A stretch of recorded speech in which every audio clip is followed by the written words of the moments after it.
Ooh, ooh, what? Oh yeah. Them hits don't make no sense. Ooh, damn, yeah. Salut les amis, j'espère que vous allez bien et moi je vais très bien. Je suis ravi de vous retrouver pour notre rendez-vous hebdomadaire dans lequel on va aborder les rencontres qui vont se dérouler demain pour l'Euro 2024.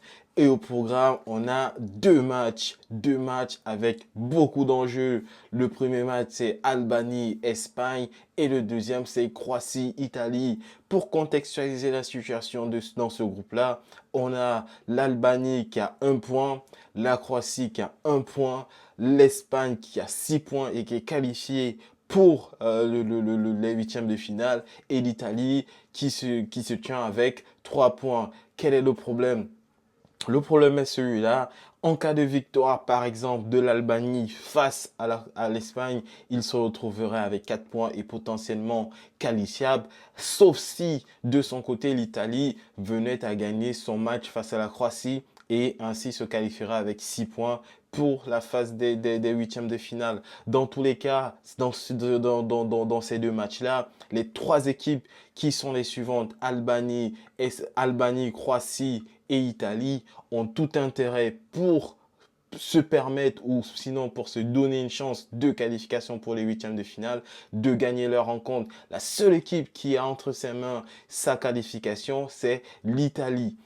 La Croatie, même de son côté, en cas de victoire, mais avec un faible score, peut se voir dépassé par l'Albanie si l'Albanie venait à gagner l'Espagne. Maintenant, revenons sur terre, revenons sur un espace où on est certain, ou du moins on a des certitudes, l'Albanie va affronter une Espagne qui a gagné ses deux premiers matchs, notamment face à la Croatie. Et l'Italie, c'est une équipe qui sait jouer, c'est une équipe qui est forte offensivement, notamment avec Pedri qui est magnifique, Fabian Ruiz. Franchement, le Fabian Ruiz de la sélection espagnole et du PSG, ce n'est pas du tout la même personne. Lamine Yamal de son côté qui fait un carton. Franchement, pour moi, ce sera très compliqué pour l'Albanie de gagner cette rencontre-là, même si on aura probablement un turnover du côté de l'Espagne qui pourrait amener des fébrilités sur un plan défensif, mais je reste convaincu que la qualité de jeu, la qualité du banc de touche espagnol est largement supérieure à celui à l'Albanie. Donc pour moi, dans cette rencontre-là, victoire de l'Espagne sur un score de 2 buts à 1. En deuxième match, on aura la Croatie qui va affronter l'Italie et le vainqueur sera le grand gagnant de cette rencontre dans tous les cas parce que quoi qu'il arrive, pour moi, l'Espagne gagnera l'Albanie et la qualification se jouera entre la Croatie et l'Italie.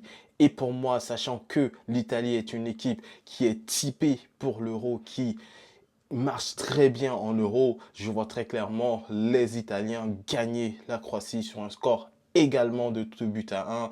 Et pour moi, Donnarumma, c'est la pièce maîtresse de cette équipe-là, c'est le rempart ultime. Et pour moi, il réussira à préserver ses cages. Dans tous les cas, on se rend rendez-vous demain pour faire un petit résumé de ce qui s'est déroulé et voir si ce que nous avons dit était pertinent. Dans tous les cas, je vous dis, prenez soin de vous et peace la famille.